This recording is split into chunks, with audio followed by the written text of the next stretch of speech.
And I asked the question there, Tim, would Oxfam ever truly recover?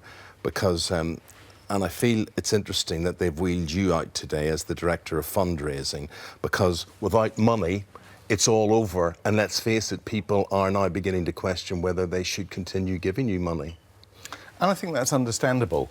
You know, what's happened over the last few days has been really, really shocking to people within Oxfam and also to many of our supporters. We've had many people who are very angry contacting us.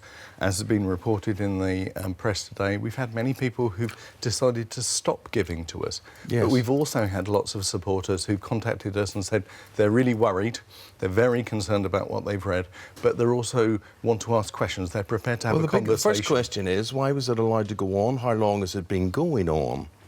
Well, I think it's kind of revealed things that we're deeply ashamed of, we're very sorry about, we've apologised, but it raises really serious questions about not just how Oxfam works, but about how other charities kind of operate as well. Wait a minute. Do you know what? This is like the Football League, isn't it? You're coming in here like a football team saying, oh, it's not just us. Don't be stopping giving your money to us and this other lot will benefit as a result of this. It's all competition. It is a big business. That is not what this is about. The real scandal of what this is about is, when I was a child at primary school, we used to be given envelopes and we were asked to give our pocket money to Oxfam, because Oxfam was in Biafra. Oxfam was there leading the charge, those little envelopes.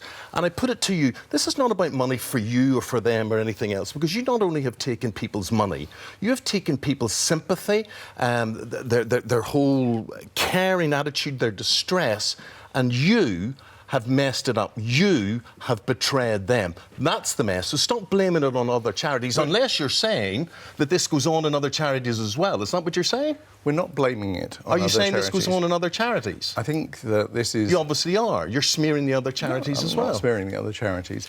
I think what we've seen over the kind of last few months is that in Hollywood, in Westminster, there are bad so it's celebrities people. and politicians, it's not just us. It's society. Listen, what we're talking about are people who were sent, heroes into areas where people were dying, where people were starving, where people's lives were ruined. And these heroes were exchanging aid for sexual favours. That is even worse than Hollywood. That is worse than what's going politically. I completely agree. Why are you trying to sort of align all of this? It's okay for us because everybody else is doing it. I'm certainly not. I think what went on was absolutely appalling. I think it's right that Oxfam should be held to the highest possible standards.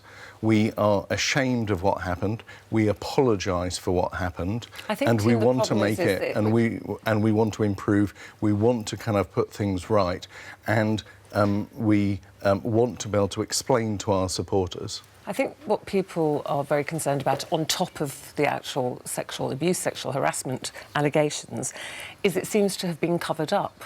So, you know, that there are people saying, I highlighted this. The lady who was your head of safeguarding, her name escapes me now, she said, I highlighted this, Helen Evans, I highlighted this years ago. This is an extra worry for people. Not only are they saying this is happening now, a misappropriation of funds, but they're saying this has been covered up.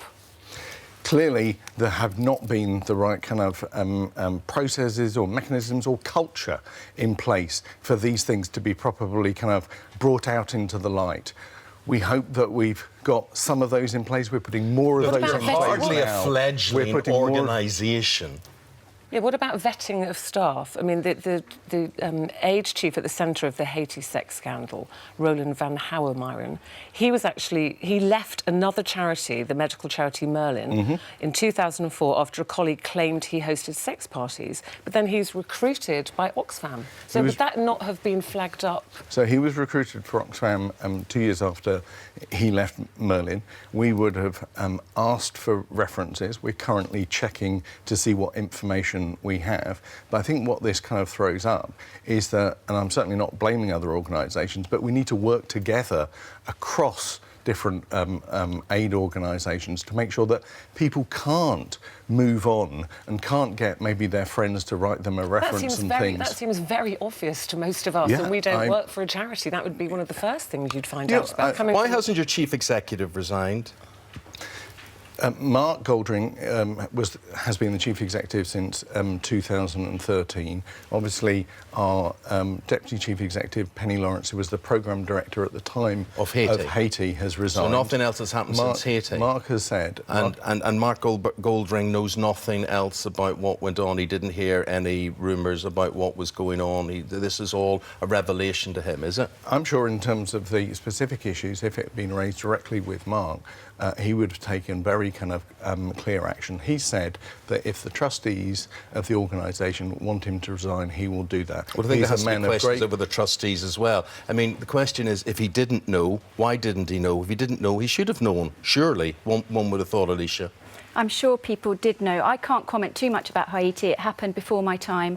I can only comment on an article I wrote for The Times, which told of the things that I witnessed while I was there that worried me. I brought them up a lot. Waste of money here, waste of money there. I felt I wasn't being listened to. I think we've got another case here where whistleblowers have spoken up and haven't been listened to. This whole sector, not just Oxfam, needs a shake-up. It needs a deep clean. I'm not saying everybody who works in charities is bad. Sure. There are some wonderful people doing wonderful work, and I feel really bad for them. But now that the lid is off, let's really examine it and get to the bottom of what's going on.